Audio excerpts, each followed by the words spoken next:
sini aku akan ngebahas tentang ciri-ciri dan fungsi PRS. Nah, udah ada yang tahu belum apa aja sih ciri-ciri dan fungsinya? Yuk kita bahas sama-sama. Nah, tapi sebelum itu aku akan ngebahas definisinya dulu ya.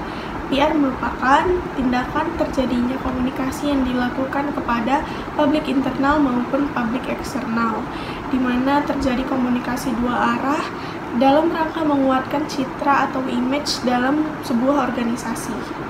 Langsung saja kita masuk ke topik pembahasan kita kali ini. Yang pertama, aku akan menjelaskan tentang ciri-ciri PR. PR adalah kegiatan komunikasi dalam organisasi yang berlangsung dua arah dan timbal balik atau feedback. Seperti yang tadi aku jelasin di definisi PR, komunikasi berlangsung dua arah dan harus menimbulkan feedback atau timbal balik. Nah, yang kedua, PR merupakan penunjang tercapainya tujuan yang ditetapkan oleh manajemen suatu organisasi. Untuk mencapai goals-nya, terdapat 5M. Yang pertama, man, yaitu sumber daya manusia. Yang kedua, money, yaitu modal. Ketiga, machine atau fasilitas produksi. Yang keempat, material, yaitu bahan baku. Dan kelima, method, yaitu cara operasionalnya. Ada 3 proses di dalam PR. Yang pertama yaitu planning, berkaitan dengan fact-finding. Apa sih fact-finding itu? Fact-finding adalah mencari atau mengumpulkan data atau fakta sebelum melakukan tindakan.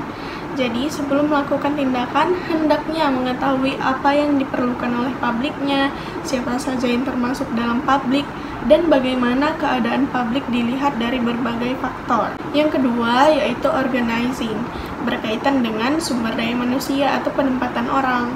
Dan ketiga, actuating, berkaitan dengan promosi, iklan, dan opini publik. Kita sekarang masih di topik pembahasan ciri-ciri PRS. Nah, sekarang kita masuk ke ciri-cirinya yang ketiga. Publik yang menjadi sasaran kegiatan PR yaitu publik eksternal dan internal. Contoh publik eksternal yaitu pemerintah, konsumen, pers, relasi, dan sebagainya. Kalau internal yaitu contohnya karyawan, direksi, keluarga, dan pemegang saham.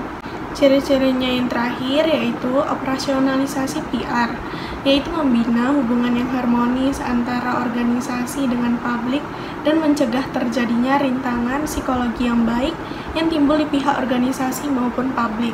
Hubungan harmonisnya yaitu saling pengertian, saling menghargai, toleransi, itikat baik, sikap yang menyenangkan, saling mempercayai, dan yang paling penting citra baik atau image. Nah, sekarang kita masuk kepada fungsi PR nih. Menurut Gottlieb & Center, memudahkan dan menjamin arus opini yang bersifat mewakili dari publik-publik suatu seorganisasi sehingga kebijaksanaan beserta operasionalisasi seorganisasi dapat dipelihara keserasiannya dengan ragam kebutuhan dan pandangan publik tersebut. Yang dimaksud menjamin arus opini yaitu menampung pendapat dari publik baik eksternal maupun internal. Komunikasi yang dilakukan PR adalah komunikasi organisasional. Nah, masih menurut Gottlieb & Center, fungsi PR adalah menasihati manajemen mengenai jalan dan cara menyusun kebijaksanaan dan operasionalisasi organisasi untuk dapat diterima secara maksimal oleh publik.